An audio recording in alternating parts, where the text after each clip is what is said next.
Long term के purpose से यानी कि लंबे वक्तों के लिए 4 हलाल स्टॉक को हम इस वीडियो में डिस्कस करेंगे, जो आपको एक बेहतरीन मौका नज़र आ रहा है इसलिए कि सीसीआई का क्रॉसओवर हुआ है और बाज़ स्टॉक्स में एफआईआईज और डीआईज दोनों ने अपने स्टेक को इंक्रीज़ किया है। तो एक अपने लिए बिग अपॉर्चुनिटी नज़र आ रही है, तो वीडियो में लास्ट तक बने रहिए, एक भी पार्ट मिस नहीं करना है। जितने भी स्टॉक्स पर डिस्कस होंगे सारे एजुकेशनल पर्पज़ के लिए होंगे, मेरी तरफ से बाइंग सेलिंग का कोई भी रिकमेंडेशन नहीं होगा, इसलिए कि मैं सेबी रजिस्टर्ड इन्वेस्टमेंट एडवाइज़र नहीं हूँ। कोई भी डिसीजन लेने से पहले आप अपने तौर पर रिसर्च करें या फिर सेबी रजिस्टर्ड इन्वेस्टमेंट एडवाइज़र से या फिर रिसर्च एनालिस्ट से कंसल्ट करें।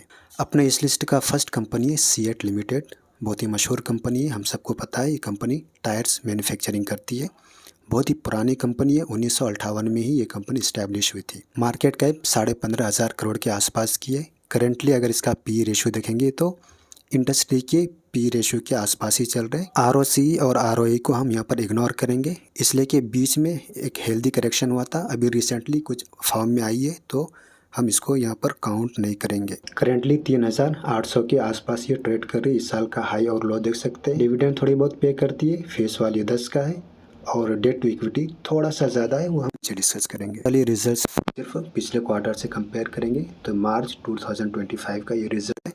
तो पिछले क्वार्टर से इसका सारे इसमें जो है इंक्रीज़ हुआ है, गुड साइन है। अब हम देखते हैं ईयरली बेस पे प्रॉफिट और लॉस में 2022 से अगर कंपेयर करते हैं तो कुछ सेल्स में कंटिन्यूसली आपको यहाँ पर इंक्रीज नजर आ रहे होंगे और बाकी सारी प्रॉफिट्स में भी। नेट प्रॉफिट में अगर पिछले साल से कंपेयर करेंगे तो थोड़ा सा यहाँ पर डिक्रीज आपको शो हो रहेंगे, तो ज़्यादा मसला नहीं है। सेविंग थोड़ा सा इंक्रीज़ किया है लेकिन इससे ज़्यादा रिजर्व्स है, तो नो प्रॉब्लम।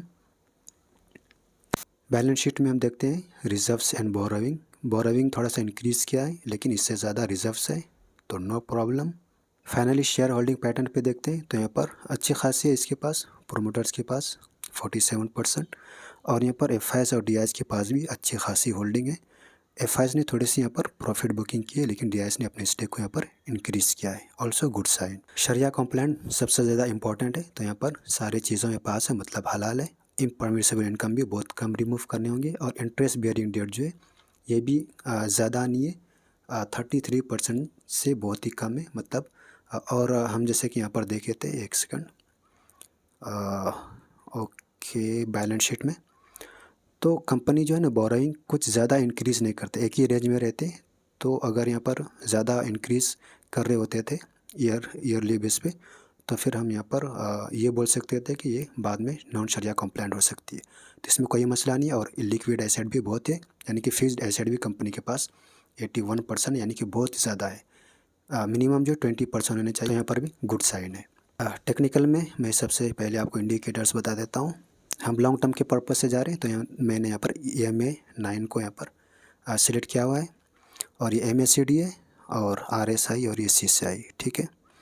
तो सबसे पहले यहाँ पर EMA9 जो है इसके ऊपर कैंडल बन रहे, गुड साइन। फर्स्ट बार यहाँ पर देखो पॉजिटिव क्रिएट हो गया है। यहाँ पर हायर हाई तो जा रहे थे, बट यहाँ पर देखो एक साइड वेज भी बीच में गया था, फिर इस लेवल को ब्रेक कर दिया है, तो उम्मीद है कि यहाँ से और भी बेटर परफॉर्मेंस कर सकती है। और यहाँ पर CCI का अगर देखेंगे तो यहाँ पर देखो इसको क्रॉस ओवर कर दिया है। इसी तरह अगर हम इसका वीक के टाइम फ्रेम में देखेंगे तो यहाँ पर अच्छा रैली यहाँ पर दिखा चुकी है, तो यहाँ पर भी गुड साइन है। और इसमें भी देखें कि ये देखो बहुत ही बेहतरीन, जब से डे में क्रॉस ओवर हुआ था, फॉर एग्ज़ाम्पल यहाँ से अगर देखते हैं तो अब तक जो है 40% ऑलमोस्ट रिटर्न्स दे चुकी है, ठीक है। तो इसको लॉन्ग टर्म के पर्पज़ से हम देख रहे हैं, तो हम असल फोकस जो है मंथ के टाइम फ्रेम में देखते हैं। यहाँ पर सारे चीज़ों में जो है अपने को बहुत ही बेहतरीन सिग्नल दे रहे, एक बेहतरीन अपॉर्चुनिटी नज़र आ रही है। मैं फिर से बता दूं, इस स्टॉक का या फिर आने वाले 3 स्टॉक में जो मैं बता रहा हूं, तो मेरी तरफ से बाइंग सेलिंग का रिकमेंडेशन हरगिज़ नहीं है, मैं सिर्फ एजुकेशनल पर्पज़ के लिए बता रहा हूं। कोई भी डिसीजन लेने से पहले आप अपने सेबी रजिस्टर्ड इन्वेस्टमेंट एडवाइज़र से कंसल्ट करना है। अपना नेक्स्ट कंपनी है KPR मिल लिमिटेड। ये टेक्सटाइल सेक्टर से बिलोंग करती है और रेडीमेड गारमेंट्स और अपैरल्स कंपनी जो मैन्युफैक्चरिंग करती है और सेलिंग करती है, ठीक है। एक लार्ज कैप की कंपनी है। पी रेशियो देखेंगे तो थोड़ा सा इंडस्ट्री से ज़्यादा है। ROC और ROE आपको हेल्दी नज़र आ रहे होंगे। करेंटली 1,152 रुपीज़ के आसपास ट्रेड कर रही है। इस साल का हाई और लो देख सकते हैं। डिविडेंड भी पे करती है और फेस वैल्यू सिर्फ 1 का है। Debt to equity almost debt free बोल सकते हैं। प्लेजिंग बिल्कुल ज़ीरो है, ऑल्सो गुड साइन। ये पिछले क्वार्टर से अच्छा परफॉर्मेंस किए, लेकिन अभी जो इनका क्वार्टरली रिजल्ट आया 2-3 दिन पहले, तो वो थोड़ा नेगेटिव आया है, ठीक है। तो इसलिए आपको थोड़ा सा स्टॉक यहाँ पर ये देखें, यहाँ से प्रॉफिट बुकिंग देखने को मिल रहा है करके। यहाँ से अगर कम बैक करेंगे ना, तो फिर अच्छा यहाँ से रैली देखने को मिल सकता है। कैलकुलो तो इसको ब्रेक कर चुकी है। अब हम इसका क्वार्टरली रिजल्ट देख लिए। प्रॉफिट और लॉस में हम 2022 से ही देख लेते हैं। तो यहाँ पर देखें कि सेल्स में कंटिन्यूसली आपको यहाँ पर इंक्रीज़ नज़र आ रहे होंगे। बाकी दूसरे प्रॉफिट्स में भी डायरेक्ट नेट प्रॉफिट पे आते हैं, तो नेट प्रॉफिट में भी आसपास ही है पूरे, यानी कि लॉस अभी हुई नहीं कभी कंपनी को। बहुत ही अच्छा स्ट्रॉन्ग परफॉर्मेंस दिखा रही है। बैलेंस शीट में देखते हैं कि कंपनी के पास रिजर्व्स भी अच्छी खासी है, और यहाँ पर देखो डेट को अपने डिक्रीज़ किया है, तो यह भी एक बहुत ही गुड साइन माना जाता है। तो और यहाँ पर देखते हैं कैश फ्लो भी पॉजिटिव है। फाइनली हम देखते हैं शेयर होल्डिंग पैटर्न। प्रोमोटर्स के पास 70% से भी ज़्यादा है, और यहाँ पर एफ ने अपनी स्टेक को इंक्रीज़ किया है। डी ने थोड़ी सी प्रॉफिट बुकिंग की है, तो यहाँ पर भी ओके है। अब हम इसका देखते हैं शरिया कॉम्प्लाइंट। शरिया कॉम्प्लाइंट में सारे चीज़ों में पास है। इम्परमिसिबल इनकम भी आपको बहुत कम रिमूव करने होंगे, और ये जो आपको डेटा नज़र आ रहे हैं ना, ये पिछले साल का है, ठीक है। इस्लामिक स्टॉक स्क्रीनर जो है एनुअली बेस पे स्क्रीनिंग करती है, उसके बहुत सारे दलाइल है, ठीक है। तो अगर इसका नेक्स्ट जो एनुअल रिपोर्ट आएगा और उसकी जो स्क्रीनिंग होंगी, तो इंशाल्लाह ये बहुत ही कम हो जाएंगे, मतलब लॉन्ग टर्म के पर्पज़ से अच्छा है। और यहाँ पर इलिक्विड एसेट भी कंपनी के पास अच्छी खासी है, तो मतलब लॉन्ग टर्म के मकसद से अगर हम देखें तो नॉन शरिया कंप्लाइंट होने के बहुत ही कम चांसेस है। तो मैं यहाँ पर डायरेक्ट मंथ के टाइम फ्रेम में यहाँ पर ओपन कर लिया हूँ। यहाँ पर देख सकते हैं, एक सेकंड, ओके, हम मंथ के टाइम फ्रेम में।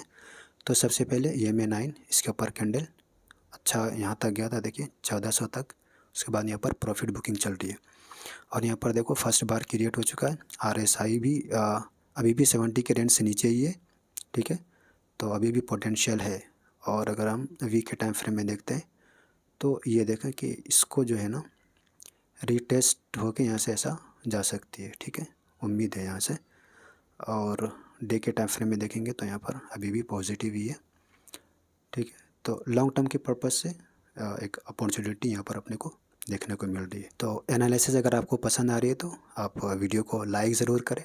लाइक का टारगेट सिर्फ मैंने 100 का रखा है। चैनल पर पहली बार आए तो इसी तरह के इन्फॉर्मेटिव वीडियोज़ के लिए आप चैनल को सब्सक्राइब करके बेल आइकन ज़रूर ऑन रखें, ताकि आपको जो है टाइमली नोटिफिकेशन मिलता रहे। लिस्ट का थर्ड स्टॉक है, वह है APL अपोलो ट्यूब्स। मैंने इसको स्विंग ट्रेडिंग के इसमें भी मैंने इसको कवर किया था पिछला हफ्ता। तो यहाँ पर ये स्टील इंडस्ट्री से कंपनी बिलोंग करती है, ठीक है। इसका मार्केट कैप एक लार्ज कैप की कंपनी है। मैं यहाँ पर पूरे लार्ज कैप के ही स्टॉक को कवर कर रहा हूँ, इसलिए कि बहुत सारे जो नए साथी होते हैं वो छोटे स्टॉक्स में डाल के, पेनी स्टॉक्स में डाल के जो है अपने पैसे को फंसा देते हैं, या फिर उसमें बर्बाद हो जाते हैं, और फिर शेयर मार्केट से बदगुमान होना शुरू हो जाते हैं। तो इसलिए मैं बहुत ही कम पेनी स्टॉक्स पे वीडियो बनाता हूँ, और जो छोटे स्टॉक है उसमें। तो मैं यहाँ पर ROC स्टॉक का अगर रेशियो देखेंगे तो इंडस्ट्री से बहुत ही ज़्यादा हाई है, ठीक है, बहुत ही ज़्यादा महंगे पे मिल रहे। तो सिर्फ एक ही चीज़ से जो है कोई स्टॉक अच्छी या फिर ख़राब नहीं होती, ठीक है। बहुत सारे पैरामीटर्स देखना होता है। तो ROC और ROE यहाँ पर आपको हेल्दी नज़र आ रहे होंगे। अभी करेंटली 1700 के रुपीज़ के आसपास चल रही है। इस साल का हाई और लो देख सकते हैं। प्लेजिंग बिल्कुल ज़ीरो है, अच्छी बात है। डिविडेंड भी थोड़े बहुत पे करती है, फेस वैल्यू 2 का है। डेट टू इक्विटी चलने के काबिल है। क्वार्टरली रिजल्ट्स में पिछले क्वार्टर से खाली कंपेयर करते हैं, नहीं तो वीडियो ज़्यादा लेंथी हो जाएंगे। तो इसका पिछले क्वार्टर से सारा चीज़ परफॉर्मेंस अच्छी है। 2022 से हम देखते हैं यहाँ पर, तो सेल्स में कंटिन्यूसन इंक्रीज़ हुआ है। ऑपरेटिंग प्रॉफिट में भी प्रॉफिट बिफोर टैक्स, और डायरेक्ट हम आते हैं नेट प्रॉफिट पे। तो कंटिन्यूसली यहाँ पर आपको अगर यहाँ से देखते हैं 2014 से भी, तो आपको यहाँ पर बहुत ही बेहतरीन आपको इसका परफॉर्मेंस नज़र आ रहे होंगे। बैलेंस शीट में ऑलमोस्ट अपना जो है बोरोइंग, जो अपना कर्ज है, ऑलमोस्ट आधा यहाँ पर कम किया है, और रिजर्व्स यहाँ पर इंक्रीज़ हुआ है। Also good sign. Fixed asset भी यहाँ पर इंक्रीज़ हुआ है।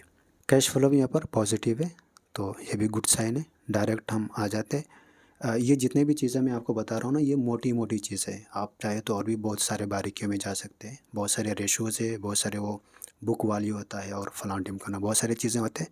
तो उनको भी आप ये कर सकते हैं। आपको यहाँ पर प्रोमोटर होल्डिंग आपको कम नज़र आ रहे होंगे, लेकिन यहाँ पर जो एफ और डी है इसकी ज़्यादा होल्डिंग है। अगर हम डायरेक्ट यहाँ पर पब्लिक का अगर देखते हैं तो इनके पास सिर्फ 23% है अपने ऐसे रिटेलर के पास। तो हम पिछले क्वार्टर से देखते हैं तो यहाँ पर एफ ने अपने स्टेक को इंक्रीज़ किया है और साथ में डी ने अपने स्टेक को इंक्रीज़ किया है, ठीक है। तो जैसे कि हमने ऊपर देखा, हमने क्या यहाँ पर देखा, नोटिस किया, एक चीज़ सीखने को ये भी मिल जाएगी। जैसे स्टॉक का पी देखेंगे इंडस्ट्री से बहुत ही ज़्यादा है, मतलब इतने महंगा होने के बावजूद भी यहाँ पर एफ डी अपने स्टेक को इंक्रीज़ कर रहे हैं, ठीक है। तो सिर्फ एक चीज़ को हम देख के ये नहीं कर सकते। हो सकता है कि जैसे कि यहाँ पर अपने ये बैलेंस शीट में यहाँ पर देखते हैं अपने क्या बोलते हैं, ये बोरोइंग को डिक्रीज़ किया है, तो ये भी गुड साइन माना जाता है। तो ठीक है, तो एक हिसाब से ये बोल सकते हैं कि इसको सामने रख के हम उसको इग्नोर कर सकते हैं। अब हम इसका टेक्निकल देखते हैं, उससे पहले हम देखते हैं कॉम्प्लाइंट। ओके, तो हम यहाँ पर देख रहे हैं कि सारी चीज़ों में पास है। शरिया कॉम्प्लाइंट स्टॉक है। इम्परमिसिबल इनकम बहुत ही कम रिमूव करने होंगे, और इंटरेस्ट बियरिंग डेट आपको यहाँ पर जो 15-16% नज़र आ रहे हैं, ये और भी डिक्रीज़ होने वाला है, ठीक है। और यहाँ पर फिक्स्ड एसेट भी कंपनी के पास बहुत ही ज़्यादा है, मतलब लॉन्ग टर्म के पर्पज़ से यहाँ पर भी गुड साइन है। ओके, तो हम यहाँ पर सबसे पहले मंथ के टाइम फ्रेम में देखते हैं। हाँ, तो ये देखें कि कई महीनों से आप यहाँ पर देखें कि एक ही साइडवेज में चल रहे थे।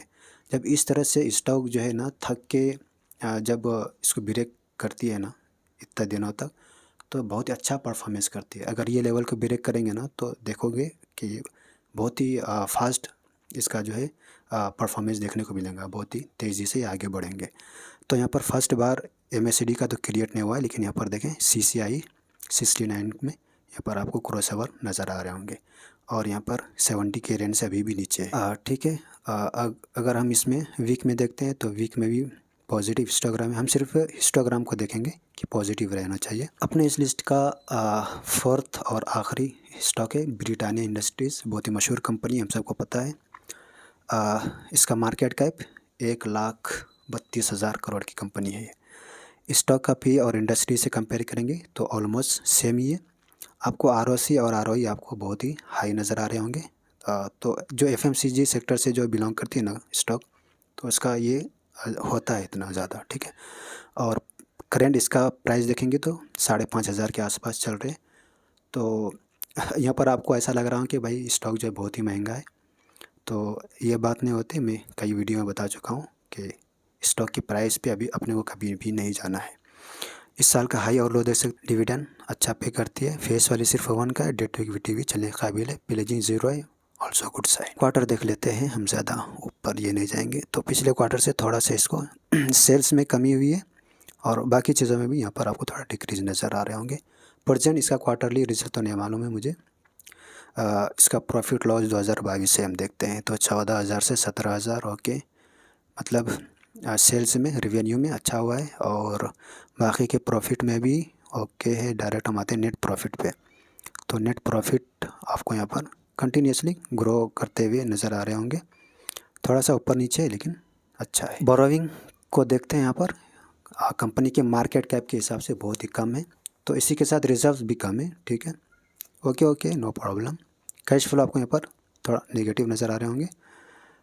ये कैश फ्लो क्या है वो अभी हम ज़्यादा डिटेल में नहीं जाते हैं, डायरेक्ट आते हैं हम शेयर होल्डिंग पैटर्न में। प्रोमोटर्स को देखते हैं तो 50% ओके है, और FIs DIs का भी स्टेक अच्छा है। FIs ने यहाँ पर प्रॉफिट बुकिंग की है, तो वहीं पर DIs ने यहाँ पर अपना माल इंक्रीज़ किया है, पैसे लगाया है, ठीक है। ओके, तो हम यहाँ पर देखते हैं कि सारी चीज़ों में पास है। इम्परमिसिबल इनकम थोड़ा सा ज़्यादा रिमूव करने होंगे, और इंटरेस्ट बियरिंग डेट 22% है। तो मेरे स्ट्रैटेजी के अकॉर्डिंग जो है 20% से ज़्यादा नहीं होना चाहिए। तो एक बार हम वहाँ पर देख लेते हैं, एक सेकंड, इसका बैलेंस शीट में, तो कहीं ज़्यादा तो इन्होंने इंक्रीज़ नहीं कर रहे ना। ओके, वो जो वहाँ पर डेटा है ना, तो मेरे ख्याल से ये वाले का डेटा है, और अभी यहाँ पर डिक्रीज़ किया है, तो और भी डिक्रीज़ होंगे, ठीक है।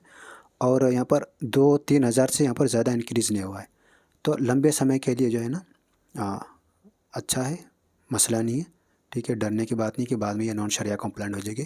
और फिक्स्ड एसेट भी कंपनी के पास अच्छा है, नो प्रॉब्लम।